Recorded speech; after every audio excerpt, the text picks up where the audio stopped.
Subscribe now and press the bell icon. Never miss an update. दोस्तों स्वागत है आपका अपना YouTube channel LK Jha classes में। दोस्तों आज हम इस वीडियो में आधुनिक भारत के इतिहास के क्रम में ब्रिटिश सत्ता के विस्तार का भाग 2 लेकर आए हैं। इससे पहले भाग 1 अपलोड कर दिया गया है और आज का हमारा प्रश्न है, प्रश्न संख्या 51 से शुरू करेंगे। निम्नलिखित में से कौन सुमेलित नहीं है? ऑप्शन ए लॉर्ड कॉर्नवालिस अस्थायी बंदोबस्त, ऑप्शन बी लॉर्ड वेलेस्ली सहायक संधि प्रणाली, ऑप्शन सी लॉर्ड हेस्टिंग्स द्वितीय एंग्लो मराठा युद्ध, ऑप्शन डी लॉर्ड बेंटिंग 1829 का 17वां रेगुलेशन। इस प्रश्न का सही आंसर होगा option number C Lord Hastings द्वितीय एंग्लो मराठा युद्ध। द्वितीय एंग्लो मराठा युद्ध के समय लॉर्ड हेस्टिंग्स गवर्नर जनरल नहीं थे, क्योंकि द्वितीय एंग्लो मराठा का युद्ध 1803 से 1805 के बीच हुई थी, जिस समय अंग्रेजी गवर्नर लॉर्ड वेलेस्ली थे। अगर बात की जाए तृतीय एंग्लो मराठा युद्ध की, तो तृतीय एंग्लो मराठा युद्ध 1817 से 19 के बीच हुई थी, जिस समय अंग्रेजी गवर्नर जनरल लॉर्ड हेस्टिंग्स थे। हम अपने अगले प्रश्न पे चलते हैं। प्रश्न संख्या 52। किस सिख गुरु ने विद्रोही राजकुमार खुसरो की सहायता धन एवं आशीर्वाद से की थी? हमारा ऑप्शन है ए गुरु गोविंद सिंह, बी गुरु गोविंद सिंह ने, तीसरा गुरु अर्जुन देव और डी गुरु तेग बहादुर। इसका सही आंसर होगा गुरु अर्जुन देव। सिख के 5वें गुरु गुरु अर्जुन देव ने राजकुमार खुसरो की सहायता धन एवं आशीर्वाद से की थी, जिस कारण जहांगीर ने अर्जुन देव को फांसी दिलवा दी थी। हमारा अगला प्रश्न है, सबसे अधिक निर्णायक युद्ध जिसने अंग्रेजों के भारत में प्रभुत्व को संस्थापित कर दिया था? पहला प्लासी का युद्ध, दूसरा बक्सर का युद्ध, तीसरा वांडीवास का युद्ध, चौथा पानीपत का तीसरा युद्ध। तो इसका सही आंसर हो जाएगा ऑप्शन नंबर बी बक्सर का युद्ध।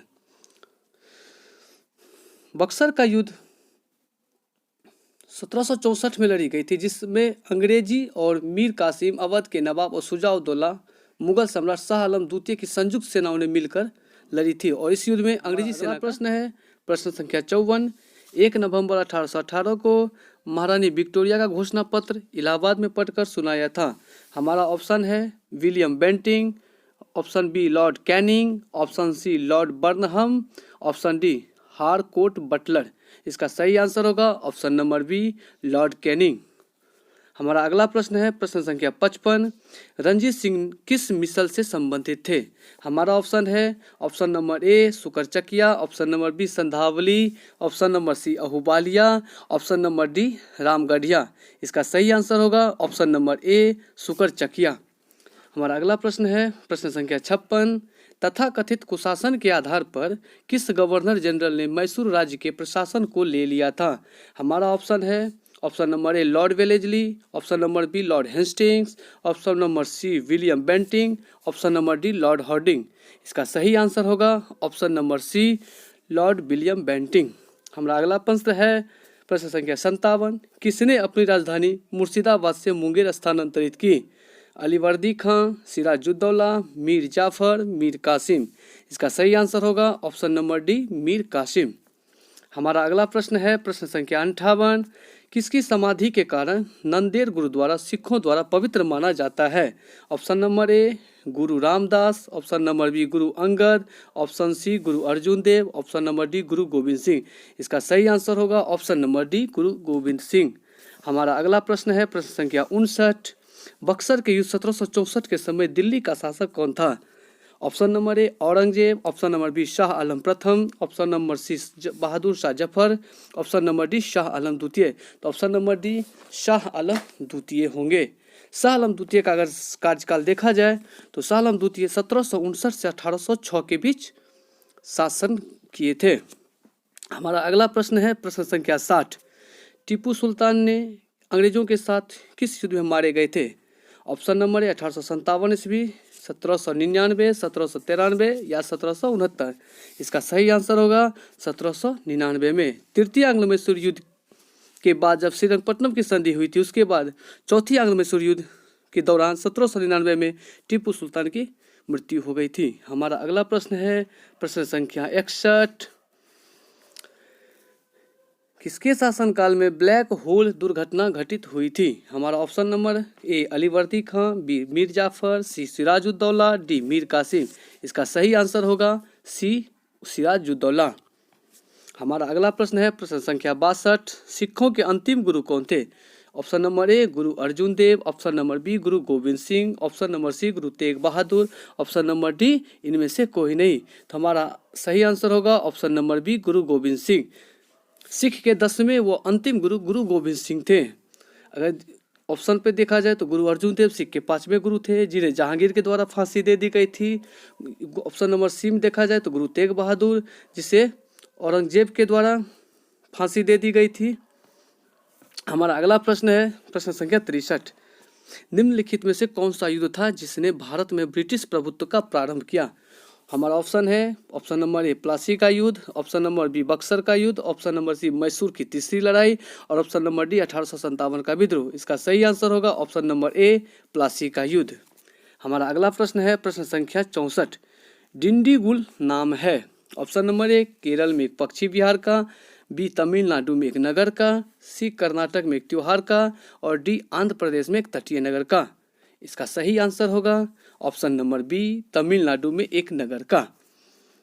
हमारा प्रश्न क्या अगला है 65। बंगाल के किस गवर्नर के समय में सरकारी खजाना मुर्शिदाबाद से कलकत्ता स्थानांतरित किया गया? इसका ऑप्शन है ए रॉबर्ट क्लाइव, बी वेंसीटाट, सी कर्टियर और डी वॉरेन हेस्टिंग्स। इसका सही आंसर होगा वॉरेन हेस्टिंग्स। हम अगले प्रश्न पे चलते हैं प्रश्न संख्या 66। किस अधिनियम के तहत वॉरेन हेस्टिंग्स बंगाल के प्रथम गवर्नर जनरल बने थे? हमारा ऑप्शन है option number A Robert Clive, option number B Vansittart, option number C Verelst, option number D Warren Hastings. इसका सही आंसर होगा option number D Warren Hastings. अगर इस देखा जाए कि बंगाल के गवर्नर के क्रम को देखा जाए तो बंगाल का प्रथम गवर्नर रॉबर्ट क्लाइव थे, बंगाल का प्रथम गवर्नर जनरल वॉरेन हेस्टिंग्स और भारत का प्रथम governor general Lord William Bentinck, Bharat का प्रथम वायसराय लॉर्ड कैनिंग, स्वतंत्र भारत के प्रथम गवर्नर जनरल लॉर्ड माउंटबेटन, जबकि स्वतंत्र भारत के प्रथम भारतीय गवर्नर जनरल सी राजगोपालाचारी यानी चक्रवर्ती राजगोपालाचारी थे। हमारा अगला प्रश्न है प्रश्न संख्या 66। किस अधिनियम के तहत वॉरेन हेस्टिंग्स बंगाल के प्रथम गवर्नर जनरल बनाए गए? हमारा ऑप्शन है ऑप्शन नंबर ए 1773 का रेगुलेटिंग एक्ट, बी और 1793 का चार्टर एक्ट, सी 1813 का चार्टर एक्ट और डी 1833 का चार्टर एक्ट। इसका ऑप्शन होगा ऑप्शन नंबर ए 1773 का रेगुलेटिंग एक्ट। हमारा अगला प्रश्न है प्रश्न संख्या 67। किसके समय में कलकत्ता में प्रथम न्यायालय की स्थापना की गई थी? इसका ऑप्शन होगा ए रॉबर्ट क्लाइव, बी वेंसीटाट, सी वेरलेस्ट और डी वॉरेन हेस्टिंग्स। इसका सही आंसर होगा वॉरेन हेस्टिंग्स। 1784 में वॉरेन हेस्टिंग्स के कार्यकाल में कलकत्ता में प्रथम न्यायालय की स्थापना की गई थी जिसके प्रथम न्यायाधीश थे एलिजा इम्पे। हमारा अगला प्रश्न है प्रश्न संख्या 68। बंगाल के किस गवर्नर जनरल के काल में पिट्स इंडिया एक्ट 1784 पारित किया गया? हमारा ऑप्शन है ए वॉरेन हेस्टिंग्स, बी कॉर्नवालिस, सी वेलेजली और डी लॉर्ड मिंटो। इसका सही आंसर होगा ऑप्शन नंबर ए वॉरेन हेस्टिंग्स। हमारा अगला प्रश्न है प्रश्न संख्या 69। सूची 1 को सूची 2 से मिलाएं। सूची 1 में अवधि दी गई है जबकि सूची 2 में युद्ध का क्रम दिया गया है। 1767 से 69 प्रथम आंग्ल मराठा युद्ध, 1790 से 92 तृतीय मैसूर युद्ध, 1824 से 26 प्रथम आंग्ल बर्मा युद्ध और 1845 से 46 द्वितीय आंग्ल सिख युद्ध। इसका सही आंसर होगा ऑप्शन नंबर डी 2 और 3 यानी 1790 से 92 के बीच तृतीय आंग्ल मैसूर युद्ध हुआ था जबकि 1824 से 26 प्रथम आंग्ल बर्मा युद्ध हुआ था। अगर बाकी युद्ध को देखा जाए तो 1767 से 69 के बीच प्रथम आंग्ल मराठा युद्ध हुआ था, 1790 से 92 के बीच तृतीय मैसूर युद्ध हुआ था जिस समय कॉर्नवालिस गवर्नर जनरल थे। तृतीय युद्ध की बात की जाए तो 1824 से 26 में प्रथम आंग्ल बर्मा युद्ध हुआ था, उस समय लॉर्ड एमहर्स्ट थे और 1845 से 46 के बीच द्वितीय आंग्ल सिख युद्ध लड़ा गया था जिस समय गवर्नर जनरल लॉर्ड हार्डिंग थे। हमारा अगला प्रश्न है प्रश्न संख्या 70। किस सिख गुरुओं ने से संबंधित निम्नलिखित कथनों पर विचार कीजिए। ऑप्शन ए बंदा बहादुर को गुरु तेग बहादुर ने सिखों का सैन्य प्रमुख नियुक्त किया। दूसरा, गुरु अर्जुन देव सिखों के गुरु और गुरु रामदास के पश्चात बने। तीसरा, गुरु अंगद देव ने सिखों को उनकी अपनी लिपि गुरुमुखी दी। इसका ऑप्शन है केवल 1, ऑप्शन बी 2 और 3, ऑप्शन सी 1 और 3, ऑप्शन डी 1 और 2। इसका सही आंसर होगा ऑप्शन नंबर बी 2 और 3। यानी गुरु अर्जुन देव सिख के गुरु और गुरु रामदास के पश्चात बने, जो सिख के 5वें गुरु थे। अगर सिखों के गुरुओं का क्रम देखा जाए तो सिख के गुरु नानक देव, अंगद देव, अमरदास, रामदास, अर्जुन देव, हरगोविंद, हर राय, हरकिशन, गुरु तेग बहादुर और 10वें गुरु वो अंतिम गुरु गोविंद सिंह, जिनका जन्म 1666 में पटना में हुआ था। हमारा अगला प्रश्न है प्रश्न संख्या 71। भारत में ब्रिटिश शासन के दौरान निम्नलिखित राजसी राज्यों पर विचार कीजिए। ऑप्शन में झांसी, दूसरा संबलपुर, तीसरा सतारा। कालक्रम के अनुसार देखा जाए तो हमारा ऑप्शन होगा ऑप्शन नंबर सी 3, 2, 1, सतारा, संबलपुर और झांसी। 1848 में सतारा, 49 में संबलपुर और 53 में झांसी। हमारा अगला आंसर क्वेश्चन है प्रश्न संख्या 72। निम्नलिखित भारतीय शासकों में से कौन था जिसने विदेशों में आधुनिक पद्धति से दूतावास स्थापित किए थे। हमारा option number A Haidar Ali, B Mir Kasim, C Shah Alam द्वितीय और डी टीपू सुल्तान। इसका सही आंसर होगा टीपू सुल्तान। अगर हैदर अली की बात की जाए तो द्वितीय आंग्ल मैसूर युद्ध के समय 1782 में हैदर अली युद्ध में मारा गया था। मीर कासिम बंगाल के नवाब थे जो बक्सर के युद्ध में। हमारा अगला प्रश्न है प्रश्न संख्या 73। ब्रिटिश भारतीय राज्य क्षेत्र का अंतिम प्रमुख विस्तार हुआ। ऑप्शन नंबर ए डफरिन के समय, ऑप्शन बी डलहौजी के समय, ऑप्शन सी लीटन के समय, ऑप्शन डी कर्जन के समय। इसका सही आंसर होगा ऑप्शन नंबर बी डलहौजी के समय।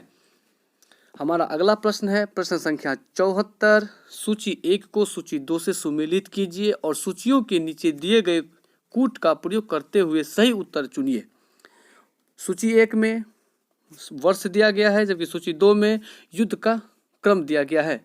1775 में प्रथम आंग्ल बर्मा युद्ध, 1780 प्रथम आंग्ल अफगान युद्ध, 1824 प्रथम आंग्ल मराठा युद्ध, ऑप्शन डी 1838 द्वितीय आंग्ल मैसूर युद्ध। हमारा ऑप्शन होगा ऑप्शन नंबर सी 1775 में प्रथम आंग्ल मराठा युद्ध, उसके बाद 1780 में द्वितीय आंग्ल मैसूर युद्ध, 1824 में प्रथम आंग्ल बर्मा युद्ध और 1838 में प्रथम आंग्ल अफगान युद्ध हुआ था। हमारा अगला प्रश्न है प्रश्न संख्या 75। ठगों के दमन में निम्नलिखित में से कौन संबंध था। हमारा ऑप्शन है option number A General Henry Prendergast, B Colonel Sleeman, C Alexander Burnes और डी कैप्टन रॉबर्ट पेम्बरटन। हमारा ऑप्शन होगा option number B Colonel Sleeman. Lord William Bentinck के शासनकाल के दौरान कर्नल स्लीमेन की सहायता से ठगी प्रथा को समाप्त किया गया था। हमारा अगला प्रश्न है प्रश्न संख्या 76। सूची 1 को सूची 2 के साथ सुमेलित कीजिए। सूची 1 में उत्तरवर्ती मुगल शासक, सूची 2 में उत्तरवर्ती मुगल शासक के उपनाम और उपाधि दिए गए हैं। ऑप्शन है यहाँ पर बहादुर शाह प्रथम, शाह ए बेखबर, फर्रुखसियर मुगल वंश का घृणित कायर, मोहम्मद शाह रंगीला बादशाह, बहादुर शाह जफर द्वितीय। इसका सही आंसर होगा option number A Bahadur Shah को शाह ए बेखबर के नाम से जाना जाता है, फर्रुखसियर को मुगल वंश का घृणित कायर कहा जाता है, मोहम्मद शाह को रंगीला बादशाह के नाम से जाना जाता है, जबकि बहादुर शाह द्वितीय को जफर के नाम से जाना जाता है। अगर उत्तरकालीन मुगल सम्राट का क्रम देखा जाए तो बहादुर शाह प्रथम, जिसे मुअज्जम के नाम से जाना जाता था, 1707 से 1712 में मुगल सम्राट के पद पे रहे। उनके बाद जहांदार शाह 1712 से 1713 के बीच में आए, जिन्हें लंपट मूर्ख कहा जाता था। उनके बाद फर्रुखसियर 1713 से 1719 तक आए, जो जिसे घृणित कायर के नाम से जाना जाता था। उसके बाद रफीद उद दर्जा, रफीद उद दौला दोनों 1719 में कुछ समय के लिए बने। उनके बाद मोहम्मद शाह 1719 से 48, मोहम्मद शाह के शासनकाल में ही नादिर शाह ने तख्ते ताउस को लूट कर ले गया था, जिन्हें रंगीला बादशाह के नाम से जाना जाता है। उसके बाद अहमद शाह 1748 से 1854, आलमगीर द्वितीय 1754 से 1758, शाह आलम द्वितीय 1759 से 1806, अकबर द्वितीय 1806 से 1837। ये अकबर द्वितीय वही अकबर द्वितीय है जिन्होंने राजा राम मोहन राय को राजा की उपाधि दी थी। और अंतिम मुगल सम्राट बहादुर शाह द्वितीय जफर थे, जो 1837 से 1857 तक मुगल बादशाह रहे थे। हमारा अगला प्रश्न है प्रश्न संख्या 77। 1707 ईस्वी में औरंगजेब की मृत्यु के बाद मोहम्मद मुअज्जम किस नाम से मुगल राज सिंहासन पर बैठा था? इसका ऑप्शन नंबर ए है मोहम्मद शाह, बी बहादुर शाह प्रथम, सी जहांदार शाह और डी शाह आलम द्वितीय। इसका सही आंसर होगा ऑप्शन नंबर बी बहादुर शाह प्रथम। औरंगजेब की मृत्यु के बाद बहादुर शाह प्रथम 1707 से 1712 ईस्वी तक मुगल बादशाह के नाम से जाना गया। अब यहाँ पे मोहम्मद शाह को देखा जाए, जिसे रंगीला बादशाह कहा जाता था, इनका कार्यकाल 1719 से 1748 तक था। जहांदार शाह को लंपट मूर्ख कहा जाता था और शाह आलम द्वितीय जिनका कार्यकाल 1759 से 1806 के बीच था। हमारा अगला प्रश्न है बहादुर शाह प्रथम की मृत्यु के बाद जहांदार शाह मुगल सिंहासन पर आसीन हुआ, वह किसकी सहायता से सम्राट बना? ऑप्शन ए है जुल्फिकार खां, ऑप्शन बी हुसैन अली खां, ऑप्शन सी अब्दुल्ला खां, ऑप्शन डी इनमें से कोई नहीं। इसका सही आंसर होगा जुल्फिकार खां। हमारा अगला प्रश्न है प्रश्न संख्या 79। फर्रुखसियर किसके सहयोग से मुगल बादशाह बना? हमारा ऑप्शन है ए जुल्फिकार खां, ऑप्शन बी सैयद खान बंधु, ऑप्शन सी मोहम्मद अमीर खान, ऑप्शन डी अमीर जुमला। इसका सही आंसर होगा ऑप्शन नंबर बी सैयद बंधु। सैयद बंधु के नाम से जाने जाने वाले दो भाई थे अब्दुल्ला खां और हुसैन खां, जिन्हें किंग मेकर के नाम से जाना जाता था। हमारा अगला प्रश्न है प्रश्न संख्या 80। नृत्य निर्माता किंग मेकर के रूप में किन्हें जाना जाता है? ऑप्शन ए मीर जुमला, ऑप्शन बी जुल्फिकार खां, ऑप्शन सी चिनकिलीज खां, ऑप्शन डी सैयद बंधु। हमारा सही आंसर होगा ऑप्शन नंबर डी सैयद बंधु, जिनमें दोनों भाई थे अब्दुल्ला खां और हुसैन खां। हमारा अगला प्रश्न है प्रश्न संख्या 81।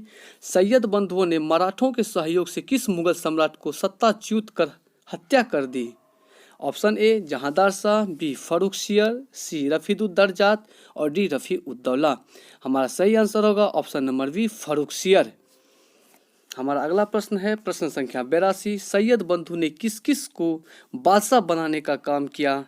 हमारा ऑप्शन है ए फर्रुखसियर, दूसरा रफीदुद्दर्जात, तीसरा रफीदुद्दौला, चौथा मोहम्मद शाह। इन ऑप्शनों में देखा जाए तो इनमें जितने भी मुगल शासक हैं सभी को बनाने में सैयद बंधु की महत्वपूर्ण भूमिका थी।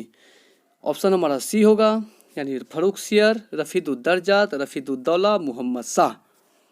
हमारा अगला प्रश्न है प्रश्न संख्या 83। सैयद बंधुओं का पतन किसके समय में हुआ? Option A Farrukhsiyar, option B Rafiuddarajat, option C Mohammad Shah, option D Shah Alam द्वितीय। इसका सही आंसर होगा मोहम्मद शाह, जिसे रंगीला बादशाह के नाम से जाना जाता है। हमारा अगला प्रश्न है प्रश्न संख्या 84।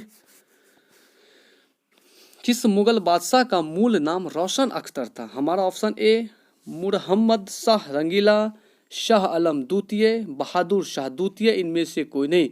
इसका सही आंसर होगा मोहम्मद शाह रंगीला। हमारा अगला प्रश्न है प्रश्न संख्या 85।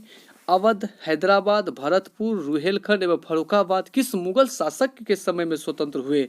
हमारा option A Farrukhsiyar, B Mohammad Shah Rangila, C Ahmad Shah और डी शाह आलम द्वितीय।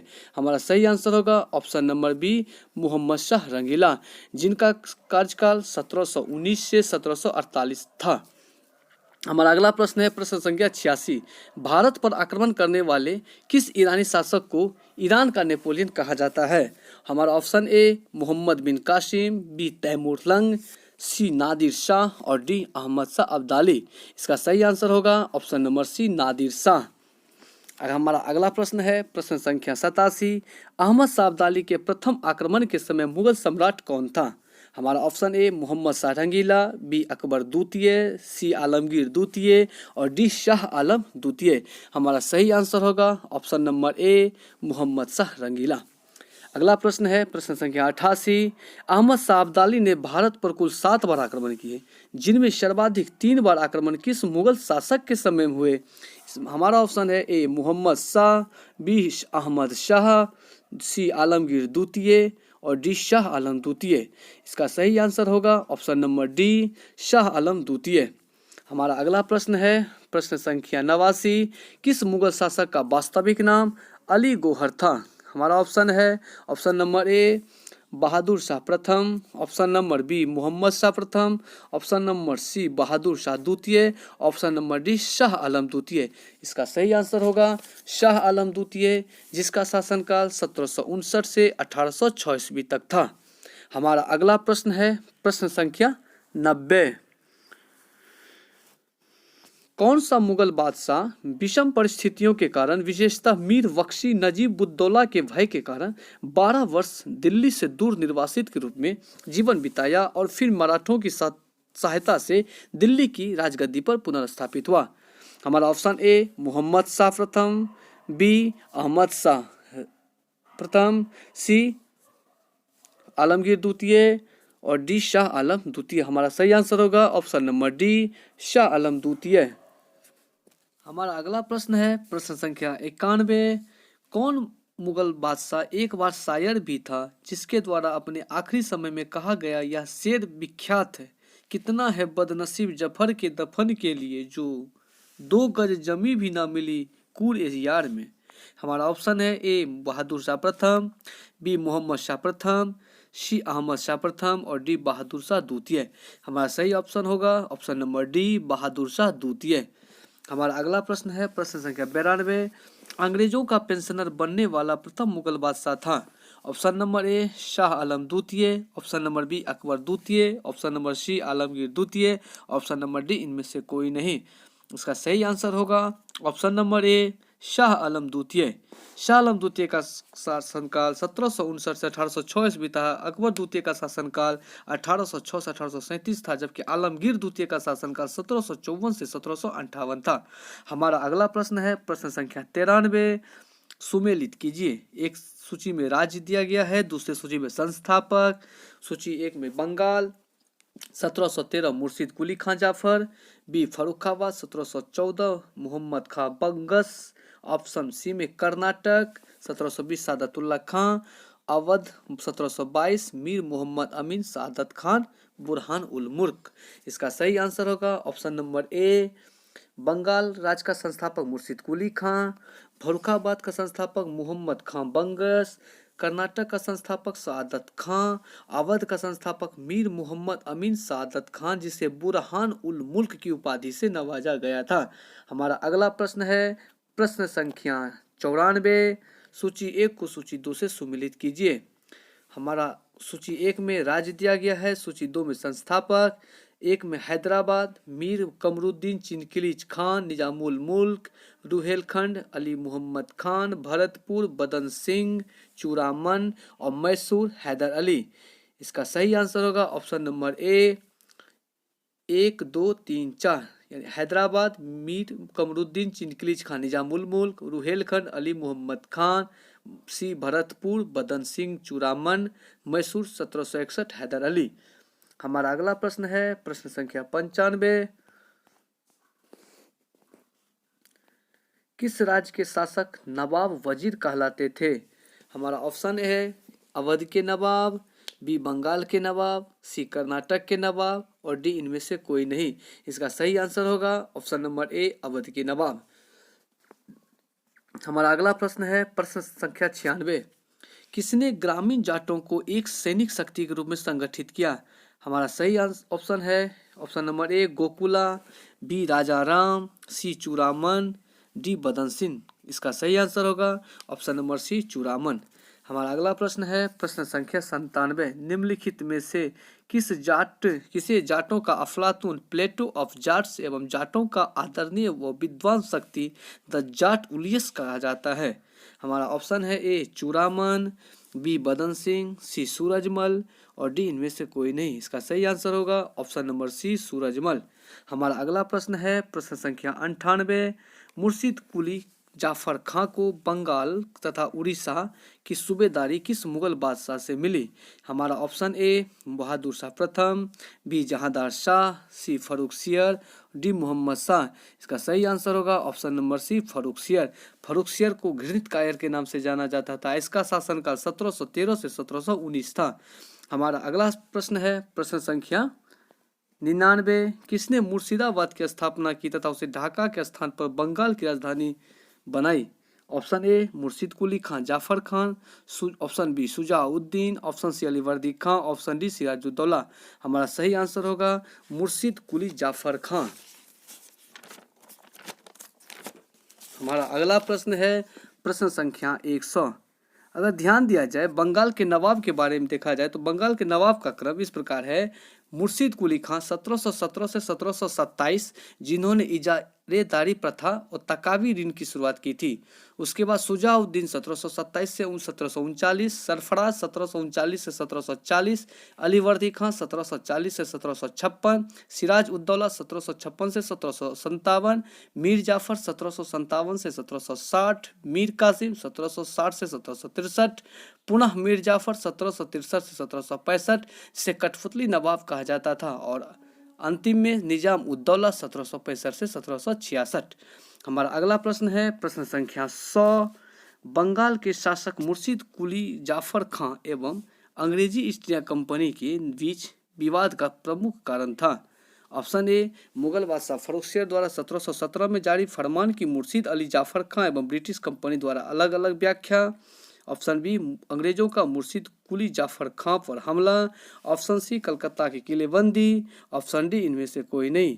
इसका सही आंसर होगा ऑप्शन नंबर ए मुगल बादशाह फर्रुखसियर द्वारा 1717 में जारी फरमान की मुर्शिद अली जाफर खां एवं ब्रिटिश कंपनी द्वारा अलग अलग व्याख्या। हमारा अगला प्रश्न है प्रश्न संख्या 101। किस मुगल बादशाह ने 1733 ईस्वी में बिहार की सूबेदारी बंगाल के नवाब शुजाउद्दीन को प्रदान की?